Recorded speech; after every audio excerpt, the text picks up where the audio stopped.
Hi, it's Ariel Ottens, and welcome to the Provincial Archives of New Brunswick. We're located just a few blocks from where Stanton used to live.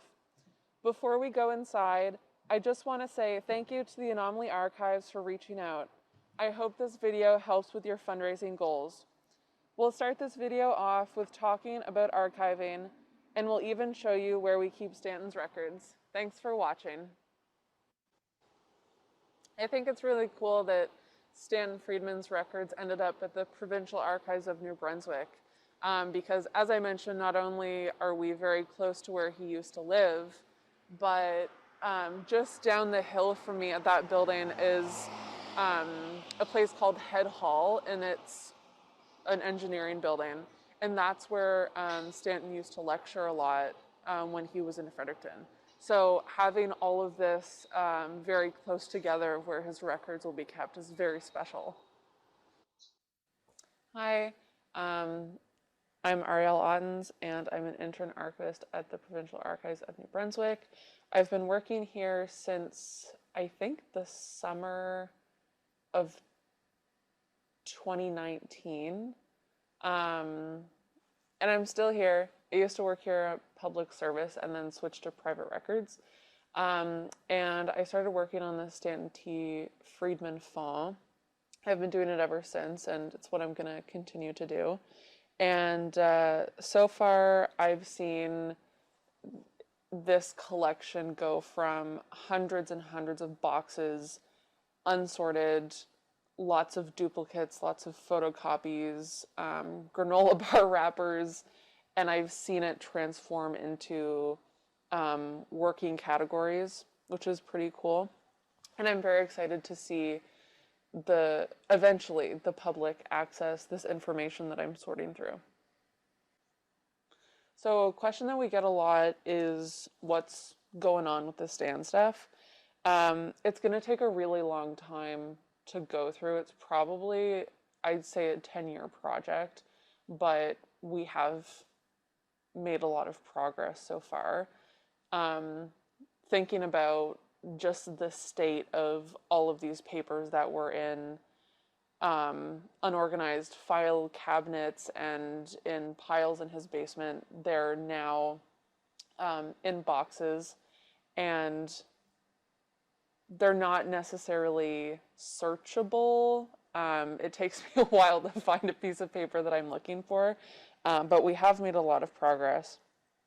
A lot of the papers that I've been finding in the boxes are like personal letters, publications, research of all kinds, like research about hemophilia. He had a son named James who had hemophilia, and since he adopted James, and since James came into his life, he was always researching about hemophilia and what the newest things were, and how he could help him, and so a lot of that kind of research. And then he started researching about flying saucers and all that other kind of stuff. And so all of it is just mixed in together, which is a lot. He kept several decades of correspondence, and he wrote a lot. So that means letters to his parents, letters to his children after they grew up and moved out, letters that he would send his wife like while he was traveling around the world to these different conferences, letters that people sent him, so like abduction stories that people have, a lot of fan letters because he was very loved, very appreciated, a lot of letters between him and Philip J. Klass. That'll probably be its own category because there's a lot. And yeah, a lot of correspondence between him and universities that he was going to lecture at. And so it's all very mixed together, but eventually it will all be in a working order that makes sense that people can go through. Hi, my name is Joanna Aiton-Kerr, and I'm the Manager of Services and Private Sector Records at the Provincial Archives of New Brunswick. I have been working here since about 2011. I've been an archivist since 2000, and I can say without any reservation that the Stanton Friedman collection has been the biggest challenge of my career to date. So the Provincial Archives of New Brunswick are located in Fredericton.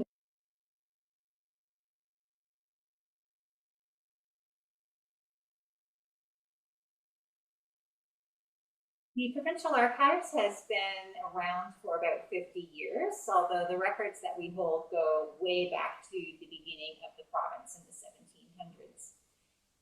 The Stanton Friedman collection is a bit unusual outside of the regular holdings that we have here. The mandate of the Provincial Archives is to acquire, preserve, and make available to the public any records with a bearing on the history of New Brunswick. So we have a lot of records of our government here at the provincial level and also the municipal level. And we also acquire a lot of records that are created privately. So that could be by individuals or families, churches, other religious organizations, charities, businesses, you name it. We have a collection of about 500,000 photographic images, roughly the same number of cartographic and architectural drawings, growing audio-visual collection, as well as records in various digital formats. So when it comes to acquiring records like the Stanton Friedman phone, although I have said that it is a bit unusual, it's really not outside of our mandate. Stanton Friedman lived in the province for much of his life, and although the types of records that he acquired and created over the course of his career aren't the typical type of thing that we would get, they're not World War I letters, they're not journals or diaries, they're not business records, it really does show a different side or a different aspect of the history of our province. Quite a few people have asked how we came to acquire Stanton Friedman's records in the first place. Sometimes I feel like they're let down by the story because it was very straightforward. It was not a long, drawn-out process. It was really as simple as this. He was friends with an archivist at a different institution in the province, and that archivist let me know that Stanton was planning on retiring and he was worried about where his records were going to go at that time. She did mention that it was a large collection, and I just thought in 20 years in my career I'd seen it all, so I thought, large, it can't be all that large. So I actually sent a colleague over to Stanton's home for the initial discussion about, was he interested in donating to the Provincial Archives and how could we help to make that happen? He only lived a few streets over, so I figured it wasn't going to be that big of an ordeal. Well, so my colleague came back and said that yes, Stanton would be very pleased to donate his records to the Provincial Archives. He did make it clear that he didn't want any restrictions on access to the material. He wanted us to process it and make it all available to the public. But my colleague did say, there's a lot of stuff. And I still was thinking, it can't be that bad. So just a few months later, we did arrange to do our first pickup. That involves renting a U-Haul, getting a bunch of boxes, and just going over to pack up the material. My colleague had told me, by the way, there's a few filing cabinets there, but a lot of it is just sort of loose. So when we arrived on the first day, I was blown away by how much material there actually was. Stanton lived in a split-level entry house, and his office was in the basement. I'm 5'7" and a little bit, and let me tell you, the piles of papers in many places came up over my hip, like to my waist, essentially. And Stanton was there for the first few trips that we made to pick up, and he had such a warmth and marvelous sense of humor. I think he may have seen the look on my face when I walked in and thinking, oh my goodness, how are we going to deal with all these records? Because he just looked at me and said, oh, well, I didn't have a secretary. Like, Oh, that explains it. That totally explains it.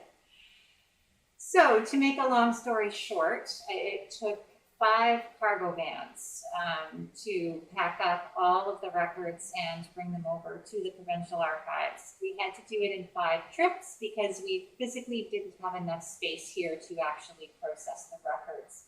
So we would load up a van, bring it to the archives, take a month, sometimes more, to go through that material, just to get rid of very obvious things like duplicates. There could be stacks of exactly the same record because, of course, Stanton would travel and go to speaking engagements, and there were certain things that he would give copies of out to people, so he just had piles of those. Duplicate publications and various things like that. And so that was the approach.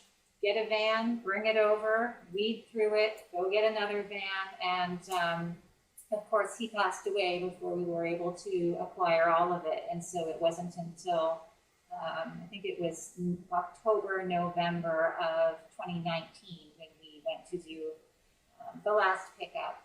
And so that's when we acquired, I would say, the oldest records, because of course we had to start in the center of the room and pack, moving back towards the walls, eventually finding some filing cabinets and shelves that we didn't see when we initially walked in. So from that point on, it has been quite a process. We've taken several approaches to processing the records. This is unlike anything that I've had to deal with in my career as an archivist, not just because of the nature of the content, but because of the scope, how big it is, and because there was a lack of any real organization. Oh, I have no doubt that Stanton probably knew where most of the pieces of paper were, but it was really difficult for us to be able to discern that. So initially we did what we called Friedman Fridays, and a group of us, between 5 and 10 archivists, would sit around a table, pick up a box, and just start sorting into various categories. There's really no other way that we could have done it. Some people have suggested that perhaps we just digitize it all and put it up on the web. Well, any archivist will tell you that while that sounds pretty straightforward, it really, it wouldn't put us any further ahead. We would end up digitizing a lot of things that are, for example, would be duplicates, or maybe weren't really part of his collection at all. For example, there were a lot of prevention magazines in there. We don't want to spend the time or the resources digitizing those. So it's been a real learning process, but I'm happy to say that we are at the point now where we have one individual, Ariel, who is the person primarily looking after getting the records in some order for folks to be able to research. It is going to take quite some time. I'd like to give a timeline, but I really don't know. My initial estimates were if one person was working on it full time, it would probably take about 10 years to get it into that granular level of access that I know people want. And we know that they want that because we keep getting requests from people all over the world asking for things like, could you keep an eye out for the letter that I wrote Stanton in 1986? I lived in Indiana. Like, sure, but we're just not at that stage in the game yet. We're still sorting into, we call them big buckets. So research, personal accounts, one category, we're calling it Science Stan for now because it's his research and work more pertaining to his career as a nuclear physicist instead of the flying saucer research, although there are times when that does intertwine, so it's a bit complicated, as well as his personal records, promotional material, so his conferences and publications, you name it. And so we just hope that everybody will be patient, and quite a few people have asked if they could volunteer at such time when we would have tasks that volunteers could actually do without being on site, then we'll try to open those doors. So today We're in the repository. It was built in the last 20 years. It's a really nice facility. There are cardboard boxes all the way from the floor to the ceiling. And we need an order picker to go all the way up and get them. This area of the repository is where we keep a lot of the Stanton Friedman boxes. So if I just pull one off the shelf now, I can see that there's a little code on the box that says MC4244, which is the number assigned to the collection. So whenever the public comes to access this information, they'll order a box with this code on it. And I think a lot of these boxes are unsorted, and I can pretty much as far as I can see, they're stand boxes, so I have a lot of work ahead of me. Now we are upstairs in the research room. This is where the public comes when they're looking through files that we have or boxes. They get ordered up to here, and you just look at it on a table like this. So anyone who comes to see the stand stuff, this is the room that you'll be looking at the files in. So today I have a few things to show you folks. I've got a letter between Betty Hill and Stanton Friedman, some publications, and a abduction story as well. The first thing that I'll start with is a letter between Stan and Betty Hill. So I found a few that they wrote to each other throughout the years. Some of them are about her abduction with her late husband, Barney, but some of them are just kind of simple holiday cards. Stanton and Kathleen Martin. Kathleen, I do believe, is the niece of Betty Hill. They wrote a book about Betty and Barney Hill's abduction called Captured: The Betty and Barney Hill UFO Experience. Stan and Betty had a wonderful friendship over the years, and reading their letters definitely reflects that. Before I started working on this fall, I actually had no idea that Betty and Stan were friends in real life. I thought that they just had a working professional relationship because of the book, but they kept up with each other throughout the years, which I think is really nice. So this letter that Betty sent to Stan is dated June 30th, 1976. I always know that it's Betty Hill's letter because she has a very unique font that she used to use. So I'll just read a bit of it today. So she writes, "But Stan, confidentially, I decided to check out the star map myself. I built a model with 4x8 plywood using a string of Christmas lights for the stars and set it up in my mother's backyard. The first night it was lighted, I was returning from her home with 2 Air Force personnel in the car. We were 1 or 2 miles from her home when we were approached by 2 UFOs who circled us for an hour and a half in a deserted area. They and we left when a plane came out. The next time the map was lighted, I was returning home alone. In about the same area, 2 UFOs were seen. I decided to drive down a narrow side road, turn around, park, and watch them. However, as I was going down this road, a third one rose up, stopped, and headed in my direction, putting down a yellow searchlight type of beam on the ground. As it came nearer, my car made a noise as though the radiator might be boiling, so I thought it might be heat. So I got into a panic, was backing up this road as fast as I dared. My dog was yelping and jumping in my lap. The yellow beam is coming towards me, and I am yelling, 'No, not tonight.' When I reached the end of the road, the craft stopped and waited to see what direction I was going. Then it cut across a field, came out over the road in front of me, and traveled off." The next thing that I have for you folks today is an abduction story sent to Stan. A lot of them look very similar to this, often written on loose leaf in pencil.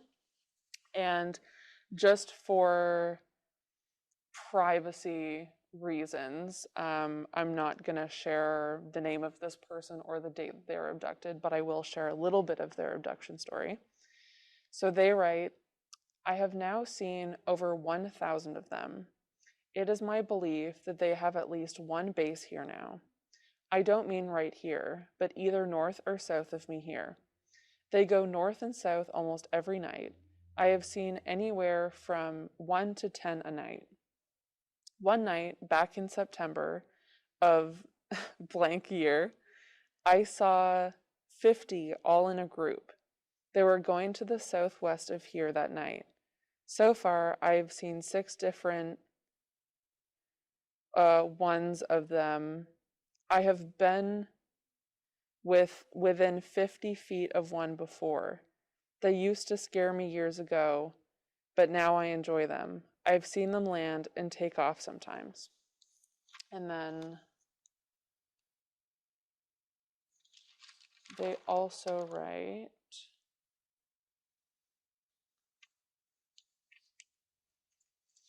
I don't have a good camera, or I would take some pictures of them. There are a lot of things that I could tell you about them, and maybe some things that you don't know too. My brother and I were taken by one back in blank year, and that didn't hurt us at all. But what they told us did happen, and that is what hurt. You see, I spend a lot of my time now looking for answers from them. They may never tell me what I don't want to know. So before I started working on this fall, I don't think I realized how many publications Stan had in his collection. It's a lot. He was a big fan of UFO newsletters and UFO magazines, and he was also interested in books about like physics and outer space and planets and all flying saucer related things. So here's a few that I really like from his collection. These definitely represent a lot of his publications that he kept everything, like every single newsletter, journal, symposium proceeding, book, everything that he found in his life he kept, and so we all have it. So this is called the UFO Debate: Close Encounter, Fact or Fiction. You can see here that it was just $1.50. A lot of the publications in this collection kind of look like this. They not something that you would find like at the grocery store. It's something that you would have to subscribe to, and it was probably just made by a few people, if not one. And this is another UFO newsletter. It's called New England Ufo Newsletter from October 1979. And a lot of them are very much like this. They're kind of things like taped together that are photocopied. But this was a really great way for people to spread information between each other and to share stories. Because this was like before social media existed. And so these were really great ways to get information out there. The last thing I have for today are some alien drawings. I don't actually know if these came with abduction stories. It's really difficult to piece things together because I'll open a box and I'll see a letter that someone sent him, and then maybe at the end of the box there's a drawing like this, and I have no idea if it's supposed to go together. But I can just briefly describe these drawings. So this one is an alien just kind of standing like a human being. It says mouse gray on it. I don't know if everyone watching is familiar with the different alien races. I'm guessing yes, but there's different alien races out there, like the grays and like the small little green men and stuff like that. So I'm guessing that this person is referring to this alien being a gray. It's wearing a full body jumpsuit, and this little alien's middle fingers are very long, which is interesting.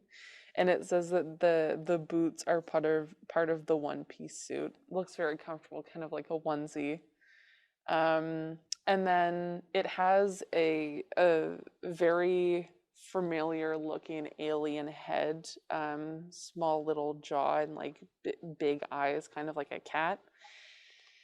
And as well on this drawing, there's a little close up of what looks like a watch band or it says pendant or a charm. And it says that it is made of aluminum and it's gray in color. And in this other drawing, I think was made by a different person, but because things are so disorganized, it's impossible to know. But this alien also has a very similar head structure, like tiny little nose and like big eyes. And there's a drawing of the alien's hands. They look very human-like, except for there's little tiny dots on the fingertips. I don't know what those are. And in this one, the middle fingers are not as long. So who knows? I hope you enjoyed our little snapshot of this huge collection. And if you have any questions, feel free to give us a shout. Thank you so much, and see you next time.